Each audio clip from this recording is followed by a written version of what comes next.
मैं तेरे को अपनी गोद में लूंगा। जब आकाश टूटेगा तो मेरी छाती होगी तेरे ऊपर। तू निश्चिंत हो जा, केवल मेरा नाम जप कर। गलत आचरण खुद त्यागो, तुम में सब हिम्मत है, तुम सब कुछ कर सकते हो। अपने को भूल चुके हो इसलिए ऐसी हालत हो चुकी है। तू जाग, अपने स्वरूप में जाग। ये विषय, ये नाना प्रकार की गंदी बातें तुझे गिरा चुके हैं। तू उठ खड़ा हो और रौंद दे इनको। रौंदने की सामर्थ्य तेरे में।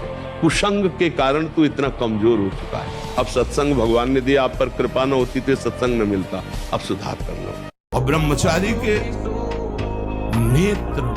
नेत्र बोलते हैं। जैसे जंगली सिंह के नेत्र है, ऐसे ब्रह्मचारी के नेत्र। तो उसके नेत्र में पावर होता है, एक दबाव पक्ष होता है। वो जिस पर नेत्र डाले तो एक बार झुक जाए सामने वाले के लिए। ब्रह्मचर्य का ऐसा पावर है। देवलोक सहित समस्त देवता उसे नित्य नमस्कार करते हैं जो ब्रह्मचारी होता है।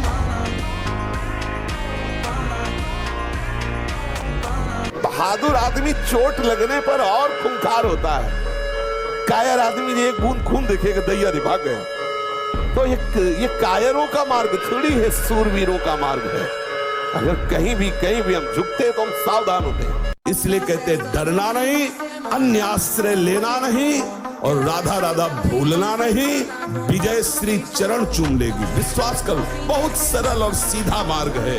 अनन्य आश्रय और दृढ़ता पूर्वक इस मार्ग में बढ़ते रहो। एक विश्वास खाली न जाए। और भी जो बड़े से बड़ा पापी हो, सभी पापियों के पाप का नाश करने के लिए एकमात्र भगवान नाम है।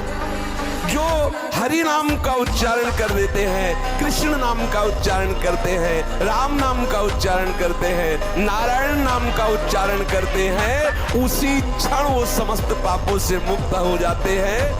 जो तुम्हारे आगे हाथ जोड़ रहे, तुम्हें प्रणाम कर रहे हैं और आज तुम्हें भगवान कह रहे हैं, वही तुम्हारा उपहास करेंगे, वही तुम्हें नीचा दिखा देंगे। इसलिए ये अनुभव की सीख, भगवान के सिवा तुम्हारा कोई नहीं है जो तुम्हारा हित करे। अरे किसी की ताकत है तुम भगवान के मार्ग के पति को तुमसे आंख मिला सके, पर तुम गलत हो जाओगे तो तुम्हारी ताकत नहीं कि तुम उससे आंख मिला के बात कर सको। गर्दन कटा लेना, लेकिन विषयों की तरफ झुकना मत, नहीं तो बहुत आग है। हमें परेशान होने की जरूरत नहीं, हमें अपने कर्तव्य का पालन करने की जरूरत है। निराशा तो नहीं, सबको सफलता मिलती हो ऐसा ही नहीं, और हर बार असफलता ही होती हो ऐसा भी नहीं। तो हमें निराश नहीं होना। मनुष्य शरीर अविनाशी, भगवान के अंश है। प्रयासरत रहेंगे, विजय प्राप्त करेंगे। नाम जप करते हैं, भगवान के आश्रित है, तो हमारे को सफलता मिलेगी। समझ रहे हो? तू अपने को समझ, भाग्य के अधीन होकर नहीं बैठना। नाम जप कर पहले खूब डट के, और ये विचार कर कि मैं भगवान का अंश हूं, परमात्मा का अंश हूं। जिधर कदम रखेगा उधर विजय ही विजय होगी। अभी अहंकार से तो हार ही हार होगी पहले, क्योंकि जिधर भी तुम अहंकार करके जाओगे उधर माया तुम्हें परास्त करेगी। सच्ची मानिए, जिसके निकालने में तुमको सुख की अनुभूति हो रही है, उसको रोकने में कितनी सुख की अनुभूति होगी। उन्मत्त हो जाओगे बहुत जल्दी। आपके सारे के सारे करण भगवदाकार होने लगेंगे यदि आप ब्रह्मचर्य का पालन करेंगे। शरीर स्वस्थ, हल्का, मन प्रसन्न, नींद आदि पर विजय, कितने गुण ही गुण। और ब्रह्मचर्य ही आलस्य, प्रमाद, भोगों का चिंतन, मन का डिप्रेशन में पहुंचना, कमर में दर्द, टांगों में दर्द, सर में दर्द, घबराहट होना, बिना किसी कारण के मन भयभीत हो रहा है, भोजन अपच हो रहा है, बिना किसी प्रक्रिया के वीरनाश हो रहा है, बिना किसी प्रक्रिया के। काहे को मृत्यु स्वयं स्वीकार कर रहे हो। ये मृत्यु क्या मुर्दे जैसा जीवन, जो इंद्री जैसा चाहे वैसा डाउन कर दे, जैसा चाहे वो हमें शोक दे दे, दुख दे। थोड़ा सा साहसी बनो, तुम भगवान के अंश हो, तुम कुछ भी कर सकते हो, कुछ भी। त्यागात् शांतिरनंतरम, भगवान ने कहा। भोग के बाद शांति नहीं, तृष्णा पैदा होती है। भोग के बाद शांति नहीं मिलती है।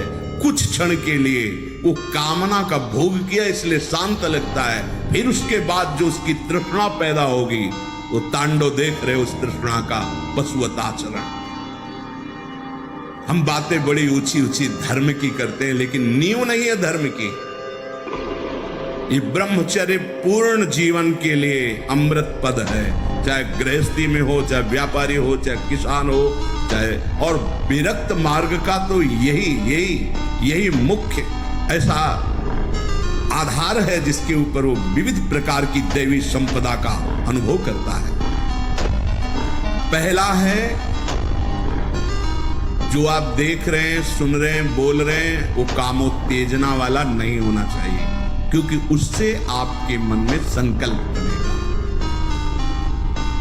संकल्प भोग का बन गया तो क्रिया हो या न हो आप ब्रह्मचर्य नहीं रह पाएंगे।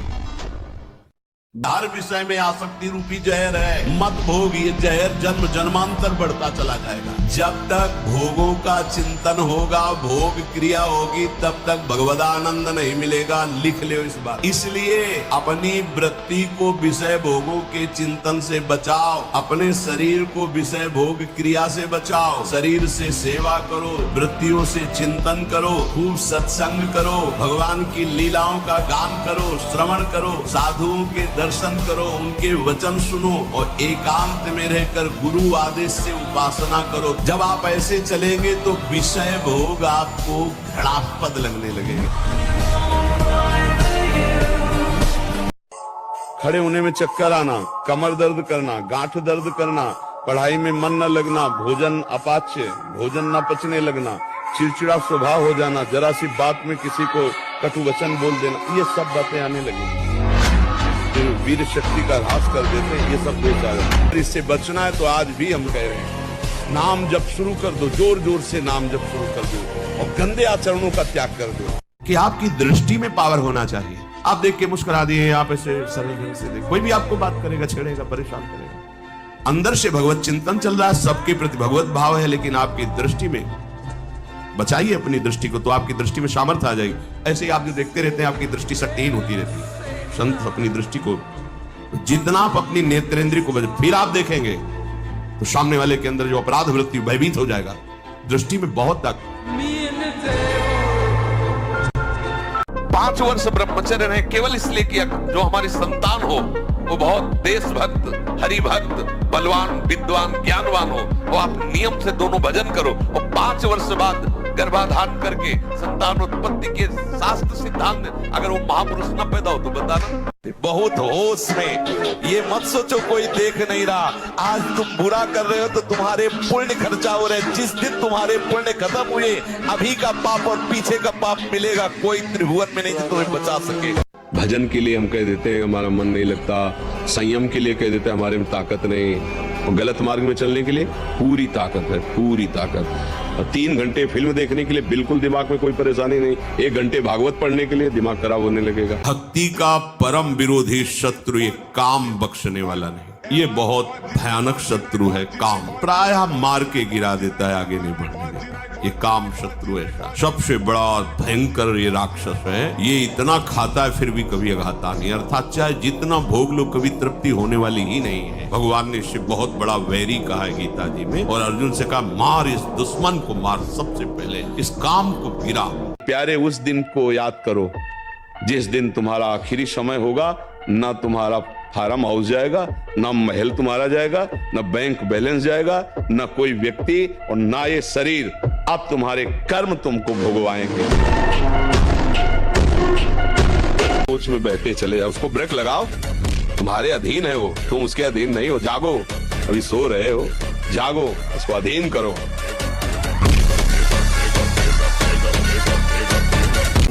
कोई भी